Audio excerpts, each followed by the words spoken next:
ನಮಸ್ತೆ ಎಲ್ಲರಿಗೂ. ನನ್ನ ಹೆಸರು ಶಾರದಾ.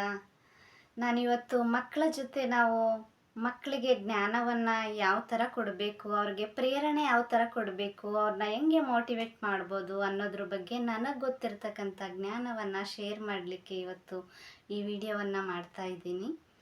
ನಮ್ಮ ಮಕ್ಕಳ ಮನಸ್ಸು ಬಿಳಿ ಹಾಳೆ ಇದ್ದಾಗೆ. ಆ ಬಿಳಿ ಹಾಳೆ ಮೇಲೆ ನಾವೇನಾದರೂ ಬರೆದ್ರೆ ಯಾವ ಥರ ಪ್ರಿಂಟ್ ಆಗುತ್ತೆ, ಅದೇ ಥರ ನಾವು ನಮ್ಮ ಮಕ್ಕಳ ಜೊತೆ ಯಾವ ಥರ ಅವ್ರ ಜೊತೆ ಯಾವ ಥರ ಮಾತಾಡ್ತೀವಿ, ಅವ್ರ ಕೈಯಲ್ಲಿ ಏನು ಮಾಡಿಸ್ತೀವಿ, ಅದು ಅವರ ವ್ಯಕ್ತಿತ್ವ ಆಗುತ್ತೆ.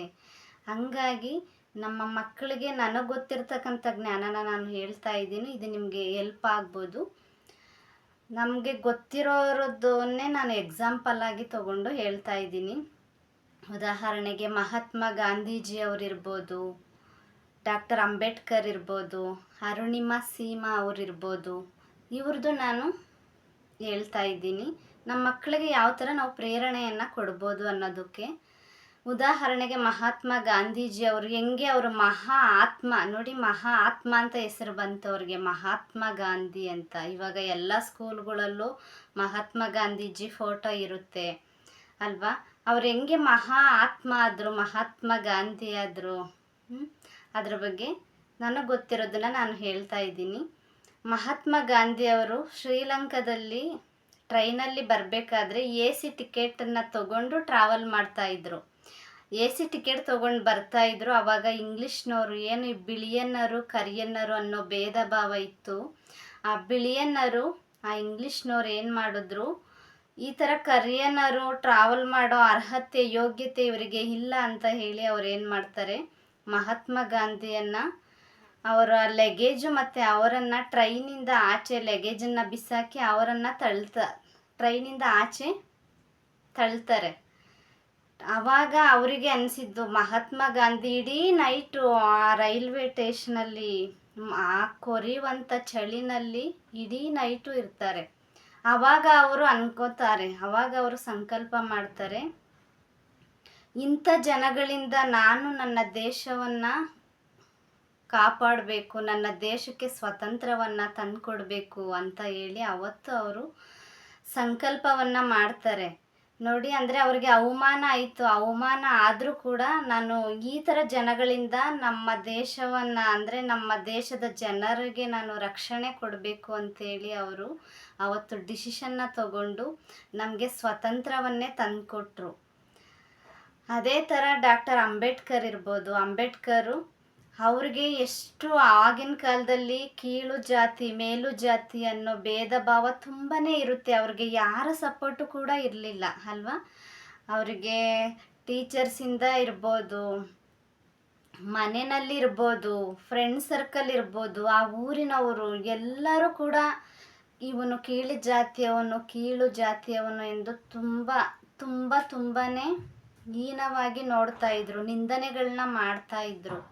ಆದರೂ ಅವ್ರದ್ದು ಎಂಥ ವ್ಯಕ್ತಿತ್ವ ಅಂದರೆ, ಇಲ್ಲ ಈ ಥರ ಈಗೇನು ಇದೆ ಈ ಕೀಳು ಜಾತಿ ಇದನ್ನೆಲ್ಲ ಮೆಟ್ಟಿ ನಿಲ್ಲಬೇಕು ಅಂತೇಳಿ ಅವರು ಅವತ್ತು, ಅಂದರೆ ಅವ್ರಿಗೆ ಆ ಥರ ಸಿಚುವೇಶನ್ಗಳಿದ್ದರೂ ಅವಮಾನಗಳಿದ್ದರೂ ಕೂಡ ದೃಢ ಸಂಕಲ್ಪ ಮಾಡಿ ಅವರು ಒಳ್ಳೆ ವ್ಯಕ್ತಿತ್ವ. ಇವತ್ತು ಅಂಬೇಡ್ಕರ್ನ ಏನಂತ ಕರೀತಾರೆ, ಸಂವಿಧಾನವನ್ನೇ ರಚನೆ ಮಾಡಿದ್ರು. ಅಂದರೆ ಎಂಥ ಕಷ್ಟಗಳಿದ್ದರೂ ಕೂಡ ಎದುರದೆ ಆ ಥರ ಕಲಿಕೆಯನ್ನು ಕಲಿತು ಇವತ್ತು ಮಹಾನ್ ವ್ಯಕ್ತಿಯಾದರು ಅಂಬೇಡ್ಕರು. ಅದೇ ಥರ ನಾವು ಅರುಣಿಮಾ ಸೀಮಾ ಅವರನ್ನು ತಗೊಂಡ್ರೆ, ಅವರು ಫುಟ್ಬಾಲ್ ಪ್ಲೇಯರು, ರಾಷ್ಟ್ರ ಮಟ್ಟಕ್ಕೆ ಹೆಸರು ಮಾಡಿದ್ರು. ಒಂದ್ಸರಿ ಹೀಗೆ ದೆಹಲಿಗೆ ಟ್ರಾವೆಲ್ ಮಾಡಬೇಕಾದ್ರೆ ಟ್ರೈನಲ್ಲಿ ಏನಾಯಿತು, ಕಳ್ಳರು ಅವ್ರ ಕತ್ತಲಿರ್ತಕ್ಕಂಥ ಚೈನನ್ನು ಕಿತ್ಕೊಳ್ಳೋದಕ್ಕೆ ಟ್ರೈ ಮಾಡಿದಾಗ ಅವರು ಸುಮ್ಮನೆ ಇರಲಿಲ್ಲ, ಫೈಟ್ ಮಾಡಿದ್ರು. ಆ ಫೈಟ್ ಮಾಡಬೇಕಾದ್ರೆ ಕಳ್ಳರು ನಮ್ಮ ಜೊತೆನೇ ಫೈಟ್ ಮಾಡ್ತಿದ್ದಾರೆ ಅಂತೇಳಿ ಏನು ಮಾಡಿದ್ರು, ಅವ್ರು ಯಾವಾಗ ಬಗ್ಲಿಲ್ವೋ ಅವರಿಗೆ ಟ್ರೈನಿಂದ ಆಚೆ ತಳ್ತಾರೆ. ಫೋರ್ಸ್ ಆಗಿ ತಳ್ಳಿದ್ರು. ಆ ಫೋರ್ಸ್ ಆಗಿ ತಳ್ಳಿದ ರಭಸಕ್ಕೆ ಪಕ್ಕದಲ್ಲಿ ಇನ್ನೂ ಒಂದು ಟ್ರೈನ್ ಹೋಗೋ ಟ್ರ್ಯಾಕ್ ಇರುತ್ತೆ. ಆ ಟ್ರ್ಯಾಕ್ ಮೇಲೆ ಬಿದ್ದಾಗ ಟ್ರೈನ್ ಬಂದು ಅವ್ರ ಕಾಲು ಕಟ್ಟಾಗುತ್ತೆ. ಕತ್ಲೆ ಇಡೀ ನೈಟಲ್ಲಿ ಆ ಟ್ರೈನ್ ಹೋಗಿರೋ ಫೋರ್ಸ್ಗೆ ಕಾಲು ಕಟ್ಟಾಗಿದೆ. ಇಡೀ ನೈಟು ಅರುಣಿಮಾ ಸೀಮಾ ಅವರು ನರಕವನ್ನು ಅನುಭವಿಸಿದ್ರು. ಅದು ಏನಾಗ್ತಿತ್ತು, ಆ ಕಾಲು ಕಟ್ಟಾಗಿರೋ ಕಟ್ಟಾಗಿರೋದ್ರಿಂದ ಏನಾಗ್ತಿತ್ತು, ರಕ್ತಸ್ರಾವ ತುಂಬಾ ಆಗಿತ್ತು. ಇಲಿಗಳು ನೈಟಲ್ಲಿ ಆ ರಕ್ತವನ್ನು ತಿನ್ನಲಿಕ್ಕೆ, ಆ ರಕ್ತವನ್ನು ಕುಡಿಯೋದಕ್ಕೆ ಹತ್ರ ಬರೋದು. ಆವಾಗ ಅವ್ರಿಗೆ ಆ ಕಾಲು ಕಟ್ಟಾಗಿರೋದಕ್ಕಿಂತ ಹೆಚ್ಚು ನರಕ ಏನಪ್ಪ ಅಂದರೆ, ಆ ಇಲಿಗಳು ಬಂದಾಗ ಅವ್ರಿಗೆ ಓಡಿಸ್ಲಿಕ್ಕೂ ಆಗ್ತಿರ್ಲಿಲ್ಲ. ಅಷ್ಟು ಸಫರ್ ಮಾಡ್ತಾಯಿದ್ರು. ಇಲಿಗಳು ಬಂದರೆ ಓಡಿಸೋದು ತುಂಬಾ ಕಷ್ಟ ಆಗ್ತಾಯಿತ್ತು. ಮತ್ತು ಅವರು ನೆಕ್ಸ್ಟು ಅಲ್ಲಿ ಟ್ರೈನ್ಗಳು 3-4 ಟ್ರ್ಯಾಕ್ಗಳಿತ್ತು. ಟ್ರೈನ್ಗಳು ಯಾವ್ದಾನ ಟ್ರೈನ್ ಬಂದಾಗ ಆ ಟ್ರೈನ್ ಸಪ್ಪಳಕ್ಕೆ ಇಲಿಗಳು ಓಡಿ ಓಡಿ ಹೋಗೋದು. ಅವರು ಇಡೀ ನೈಟು ಪ್ರಾರ್ಥನೆ ಮಾಡೋರಂತೆ, ಬೇಗ ಟ್ರೈನ್ ಬರಲಿ, ಬೇಗ ಟ್ರೈನ್ ಬರಲಿ, ಇಲಿಗಳು ದೂರ ಹೋಗಲಿ ಓಡಿಸ್ಲಿಕ್ಕೆ ಆಗದೆ ಆ ಥರ ಅವರು ಪ್ರೇಯರ್ ಮಾಡ್ತಾಯಿದ್ರು. ಆವಾಗ ಆ ಥರ ನೈಟೆಲ್ಲ ಸಾಕಷ್ಟು ರಕ್ತ, ಇಡೀ ನೈಟು ರಕ್ತ ಹೋಗಿದೆ. ನಿರಶಕ್ತಿ ಅಂದರೆ ಜ್ಞಾನ ಇಲ್ದಂಗೆ ಬಿದ್ದಿದ್ದಾರೆ. ಬೆಳಗ್ಗೆ ರೈತರು ಹೊಲಗಳಿಗೆ ಹೋಗ್ಬೇಕಾದ್ರೆ ಅವರನ್ನು ನೋಡಿ ತಗೊಂಡೋಗಿ ಅಲ್ಲೇ ಪಕ್ಕದಲ್ಲಿರ್ತಕ್ಕಂಥ ಹಾಸ್ಪಿಟ್ಲಲ್ಲಿ ಸೇರಿಸಿದಾಗ ಅವ್ರಿಗೆ ಟ್ರೀಟ್ಮೆಂಟ್ ಮಾಡಬೇಕಾದ್ರೆ ಅಲ್ಲಿ ಅನಸ್ತೇಷಿಯಾ ಮತ್ತು ಕೊಡೋ ಇಂಜೆಕ್ಷನ್ ಇಲ್ಲ, ಅಷ್ಟೊಂದು ಏನು ಸ್ಪೆಷಾಲಿಟಿ ಇರಲಿಲ್ಲ ಹಾಸ್ಪಿಟ್ಲಲ್ಲಿ. ಆವಾಗ ಕಾಲು ಕಟ್ ಮಾಡಬೇಕಾಗಿರುತ್ತೆ. ಡಾಕ್ಟ್ರುಗಳು ಹೇಳ್ತಾರೆ ಕಾಲು ಕಟ್ ಮಾಡಬೇಕು ಅಂದರೆ ಅನಸ್ತೇಷಿಯಾ ಇಲ್ಲ ಅಂತ ಹೇಳಿದಾಗ ಅರುಣಿಮಾ ಸೀಮಾ ಹೇಳ್ತಾರೆ, ನೈಟೆಲ್ಲ ನಾನು ಇದಕ್ಕಿಂತ ಹೆಚ್ಚು ನೋವನ್ನು ಅನುಭವಿಸಿದ್ದೀನಿ. ಆ ಇಲಿಗಳು ಬಂದ ಆ ಥರ ಎಲ್ಲ ಮಾಡಿರೋದೆಲ್ಲ ಅನುಭವಿಸಿದ್ರಲ್ವ, ತುಂಬ ನೋವನ್ನು ಅನುಭವಿಸಿದ್ದೀನಿ. ಈ ಕಾಲು ಕಟ್ ಮಾಡೋದು ನನಗೆ ಒಂದು ವಿಷಯನೇ ಅಲ್ಲ ಡಾಕ್ಟ್ರೆ, ಪ್ಲೀಸ್ ಕಟ್ ಮಾಡಿ ಕಾಲು ಅಂತ ಹೇಳ್ತಾರಂತೆ ಡಾಕ್ಟ್ರಿಗೆ ಶಾಕ್ ಆಗುತ್ತೆ. ಏನು ಧೈರ್ಯ ಈ ಹೆಣ್ಮಗಳದ್ದು, ಅನಸ್ತೇಷಿಯಾ ಇಲ್ಲದೇ ಕಾಲು ಕಟ್ ಮಾಡು ಅಂತಾರಲ್ಲ ಅಂತ ಹೇಳಿ ಆ ಡಾಕ್ಟ್ರುಗಳಿಗೆ ಮೋಟಿವೇಶನ್ ಬರುತ್ತೆ. ಆವಾಗ ಡಾಕ್ಟ್ರುಗಳು ಅವ್ರು ಏನೇನು ಮಾಡಬೇಕೋ ಮಾಡ್ತಾರೆ. ಆಮೇಲೆ ಅವ್ರ ಬಗ್ಗೆ ತಿಳ್ಕೊತಾರೆ ಏನಾಯಿತು ಅಂತ. ಈ ಥರ ಆಯಿತು ಅಂತ ಹೇಳಿದಾಗ ಗೊತ್ತಾಗುತ್ತೆ ಇವ್ರು ಫುಟ್ಬಾಲ್ ಪ್ಲೇಯರು ಅಂತೇಳಿ. ಗೊತ್ತಾದಮೇಲೆ ಒಳ್ಳೆ ಹಾಸ್ಪಿಟ್ಲಿಗೆ ಸೇರಿಸ್ತಾರೆ, ಟ್ರೀಟ್ಮೆಂಟ್ ನಡೆಯುತ್ತೆ. ಆವಾಗ ಅವ್ರಿಗೆ ರಾಷ್ಟ್ರ ಮಟ್ಟಕ್ಕೆ ಆಗಲೇ ಅರುಣಿಮಾ ಸೀಮಾ ಅವರು ಹೆಸರು ಮಾಡಿರ್ತಾರೆ. ಆವಾಗ ಎಷ್ಟೊಂದು ಜನ ನ್ಯೂಸಲ್ಲಿ, ಆವಾಗ ಎಲ್ಲ ನ್ಯೂಸವರಲ್ಲ, ಕೆಲವೊಂದು ನ್ಯೂಸಲ್ಲಿ ಅವ್ರಿಗೆ ಬ್ಯಾಡ್ ಕಮೆಂಟ್ಗಳು ಬರುತ್ತೆ. ಟಿಕೆಟ್ ತಗೊಳ್ದೇನೆ ಇವರು ಟ್ರಾವೆಲ್ ಮಾಡಿದ್ದಾರೆ, ಮತ್ತು ಆಟ ಆಡೋಕ್ಕೆ ಅರ್ಹತೆ ಇಲ್ಲದೇ ಸೂಸೈಡ್ ಮಾಡ್ಕೊಳ್ಳೋದಕ್ಕೆ ಪ್ರಯತ್ನ ಮಾಡಿದ್ದಾರೆ. ಈ ಥರ ಟಿಪ್ಪಣಿಗಳು ತುಂಬಾ ಬರುತ್ತೆ ಅವರ ಮೇಲೆ. ಅವರು ಹಾಸ್ಪಿಟ್ಲಲ್ಲಿ ಇದ್ದಾಗಲೇ ನ್ಯೂಸನ್ನು ನೋಡ್ತಾರೆ. ದೈಹಿಕವಾಗಿ ಆಗಲೇ ಸಾಕಷ್ಟು ಪೈನನ್ನು ತಿಂತಾ ಇದ್ದ ಅರುಣಿಮಾ ಸೀಮಾ ಅವ್ರಿಗೆ ಮಾನಸಿಕವಾಗಿ ಕೂಡ ಸಾಕಷ್ಟು ಜನಗಳಿಂದ ಈ ಥರ ಟೀಕೆಗಳು ಬಂದಾಗ ಅವರು ಅನ್ಕೊತಾರೆ, ದೃಢ ಸಂಕಲ್ಪ ಮಾಡ್ತಾರೆ, ಇಲ್ಲ ನಾನಿದ್ರೆ ಈ ಥರ ಎಲ್ಲ ನನ್ನ ಬಗ್ಗೆ ಮಾತಾಡ್ತಿದ್ದಾರಲ್ಲ, ನಾನು ಏನಾದರೂ ಸಾಧನೆ ಮಾಡಲೇಬೇಕು ಅಂತ ಅವರು ಮನಸ್ಸಲ್ಲೇ ಸಂಕಲ್ಪ ಮಾಡ್ತಾರೆ.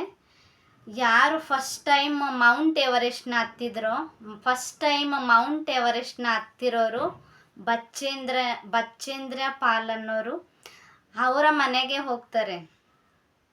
ಅವ್ರ ಮನೆಗೆ ಹೋಗಿ ಈ ಥರ ನನ್ನ ಲೈಫಲ್ಲಿ ಈ ಥರ ನಡೀತು ಮೇಡಮ್, ನಾನು ಕೂಡ ಮೌಂಟ್ ಎವರೆಸ್ಟ್ನ ಹತ್ತಬೇಕು ಅಂತ ಇದ್ದೀನಿ ಅಂತ ಅವ್ರ ಹತ್ರ ಹೇಳ್ತಾರೆ.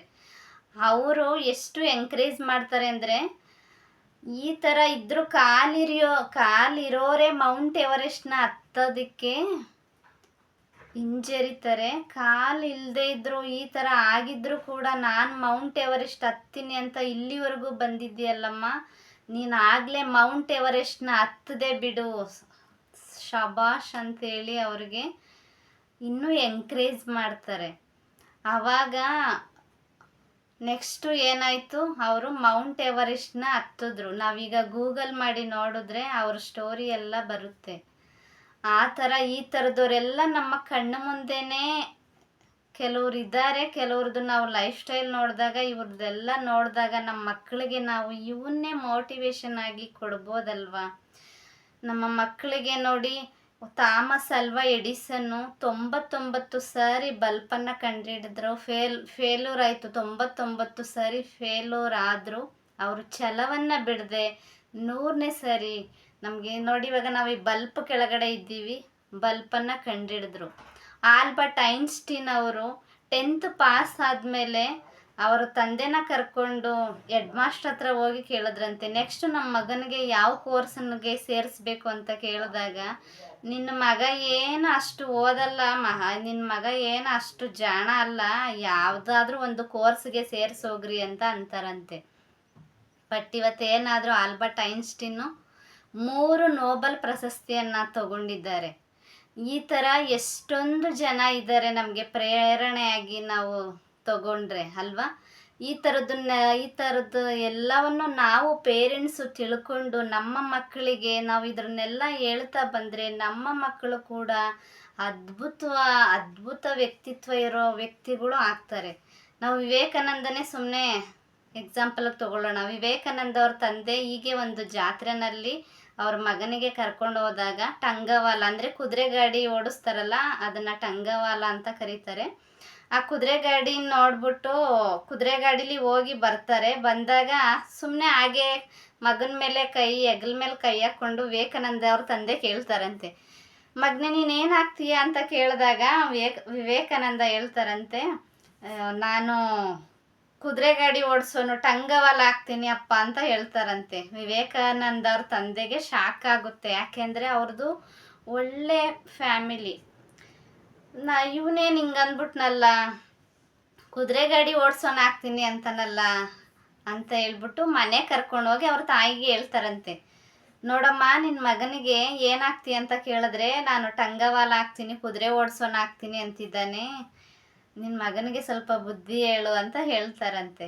ಆವಾಗ ವಿವೇಕಾನಂದ ಅವ್ರ ತಾಯಿ ವಿವೇಕಾನಂದನ ಕರ್ಕೊಂಡೋಗಿ ದೇವ್ರ ಮನೇಲಿ ಭಗವದ್ಗೀತೆ ಬುಕ್ ಇರುತ್ತೆ, ಅಲ್ಲಿ ಕೂರಿಸ್ಕೊಂಡು ಹೇಳ್ತಾರಂತೆ, ಹೌದು ಮಗನೇ, ನೀನು ಸಾರಥಿನೇ ಆಗಬೇಕು. ಎಂಥ ಸಾರಥಿ ಆಗಬೇಕು ಅಂತಂದರೆ, ನೋಡು ಇಲ್ಲಿ ಭಗವದ್ಗೀತೆ ಬುಕ್ ಮೇಲೆ ಕೃಷ್ಣ ಮತ್ತು ಅರ್ಜುನನ ಚಿತ್ರ ಇದೆ. ಕೃಷ್ಣ ಕುದುರೆ ಗಾಡಿನ ಓಡಿಸೋ ಸಾರಥಿ ಆಗಿರ್ತಾರಲ್ಲ, ಆ ಚಿತ್ರವನ್ನು ತೋರಿಸಿ, ನೋಡು ಕೃಷ್ಣ ಈ ಥರ ಅರ್ಜುನನಿಗೆ ಸಾರಥಿ ಆಗಿದ್ನಲ್ಲ, ಲೋಕ ಕಲ್ಯಾಣಕ್ಕಾಗಿ ಎಷ್ಟೊಂದು ಮಹತ್ತರವಾದ ಕೆಲಸಗಳನ್ನ ಕೃಷ್ಣ ಮಾಡೋದ್ರಲ್ಲ, ಆ ಥರ ವ್ಯಕ್ತಿತ್ವ ಇರೋ ವ್ಯಕ್ತಿ ನೀನು ಆಗಬೇಕು ಮರಿ ಅಂತ ಹೇಳಿ ಬೋಧನೆ ಮಾಡಿದ್ರು ಅವ್ರ ತಾಯಿ, ವಿವೇಕಾನಂದ ಅವ್ರ ತಾಯಿ ವಿವೇಕಾನಂದ ಅವರಿಗೆ.